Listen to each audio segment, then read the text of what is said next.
Hello and welcome to State of the Union. I'm Stefan Grobe in Brussels. The world has gotten used to nonsensical remarks by Donald Trump. That's why European leaders rarely comment on them. They usually hold their nose and move on. But Trump's suggestion during a campaign rally that the United States would not protect NATO allies who fail to spend enough on defense sparked a rare public backlash. Dangerous, unhinged, appalling. Those were some of the friendlier reactions. Here's the EU's foreign policy chief.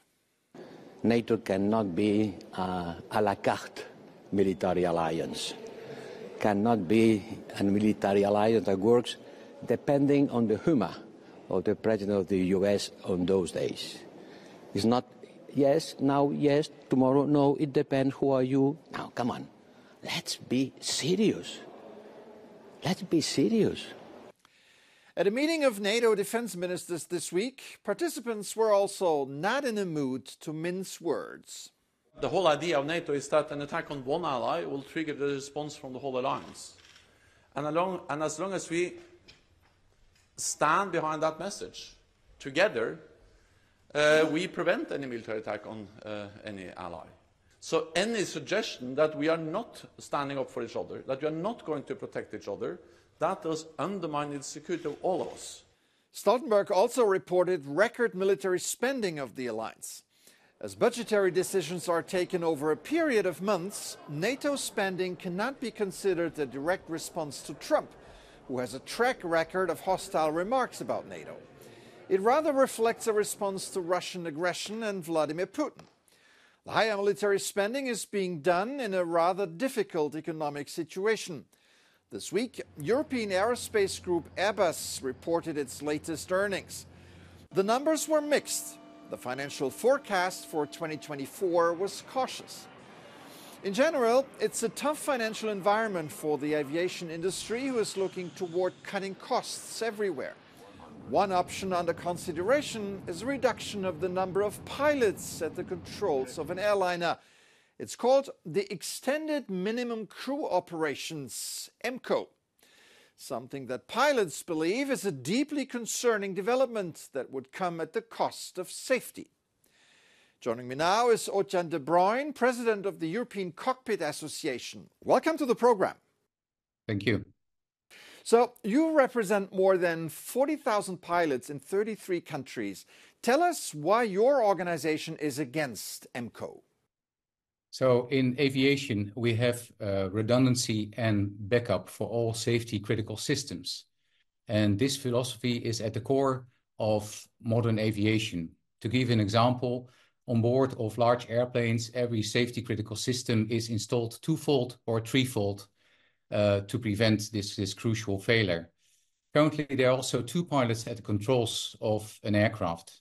Two pilots work as a team. They serve as this critical safety net, monitoring systems, but also monitoring each other, detecting errors and mitigating potential hazards before they escalate. Just to be sure, what are the risks associated with a one pilot only scheme?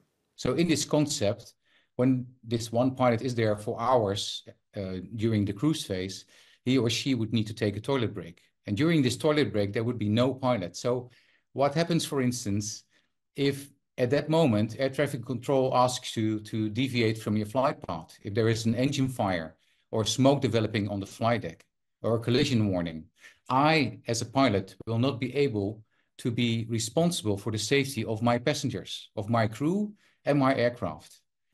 The one pilot concept is under evaluation by the EU Aviation Safety Agency. How advanced is this evaluation, and have you guys been consulted?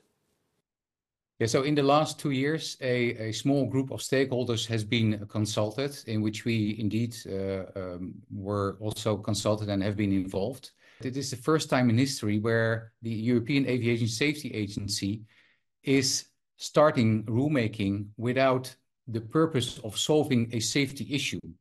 Instead, they are introducing many safety issues, and we have no trust in this evaluation process being carried out independently and impartially. What about your employers, the airlines? Where do they come down on this? Well, it is very simple. It is commercially driven by some airlines who see a potential of saving some money by reducing the number of pilots during long-haul flights. Airlines may be tempted by the prospect of gaining this cost-saving competitive advantage through the elimination of this pilot. However, they may find themselves unpleasantly surprised to discover that commercial incentives are an extremely risky driver in aviation. And if they doubt this, they should simply ask Boeing. All right, Ocean de Bruyn, President of the European Cockpit Association, thank you so much for filling us in on this very important topic. Thank you very much. Before we go, here's a look at the carnival season that came to an end this week. Some of the biggest parades traditionally take place in Western Germany.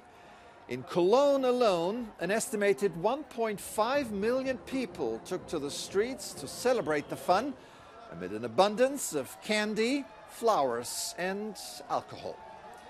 Unlike the carnival in Venice or Rio de Janeiro, the parades in Germany feature floats that address political issues with biting sarcasm. A float in Cologne had figures of Vladimir Putin, President Xi Jinping of China, and Iran's supreme leader Ali Khamenei, all with planks of wood nailed to their heads.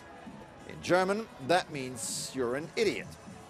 Another float showed Ukrainian President Zelensky holding a helmet next to the inscription, "To be or NATO be."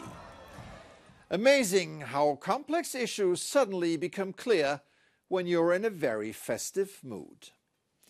That's it for this edition. I'm Stefan Grobe. Thank you for watching. Have an excellent week.